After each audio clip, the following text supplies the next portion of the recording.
was talking to my friend Sarge, who has a great YouTube channel, Prepping with Sarge. He lives close to the ocean in South Carolina.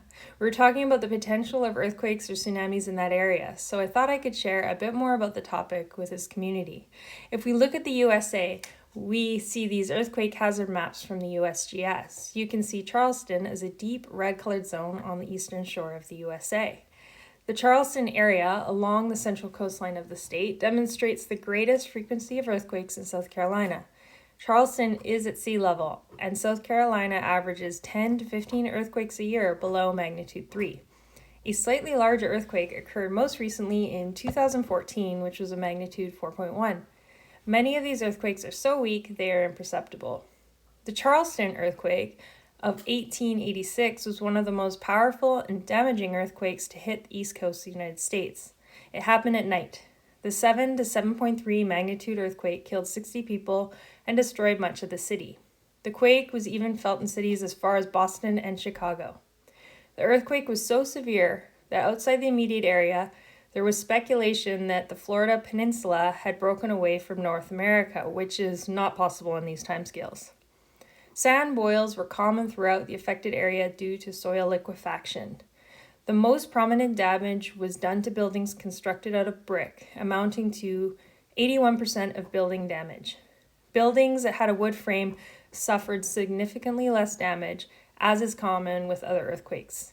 This earthquake caused minor tsunamis along the east coast of the United States.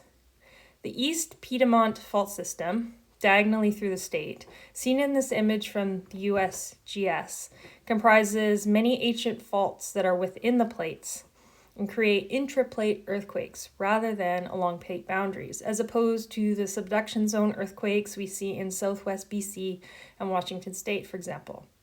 It is thought that such ancient faults remain active from forces exerted on them by present-day motions of the North American plate. Most bedrock beneath the Charleston area was assembled as continents collided to form a supercontinent about 500 to 300 million years ago, raising the Appalachian Mountains. Most of the rest of the bedrock formed when the supercontinent rifted apart about 200 million years ago to form what are now the southeastern US, the Atlantic Ocean, and Africa.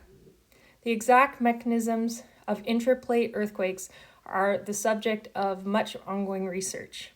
Happening every 500 to 600 years, it is very unlikely that another earthquake of this size will occur anytime soon. Faults in this region are difficult to study at the surface due to thick sedimentation on top of them, like sand, silt, clay, and soft sedimentary rocks that can be as much as 3 kilometers thick or 2 miles. The tsunami threat for South Carolina is relatively low, and any tsunamis would likely be small and inundate only the beaches. Although the risk is low, the consequences could be high.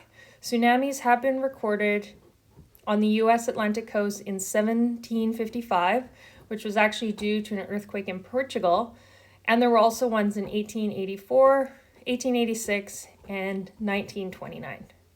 There would likely be some warning prior to any tsunami striking the shore. Earthquakes are a normal part of Earth's activity, and their occurrence does not mean things are, quote, getting more active.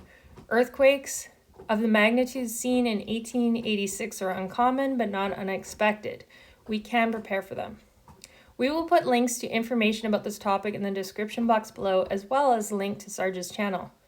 If we can assist by covering a natural hazard topic that you're interested in, please let us know in the comments below.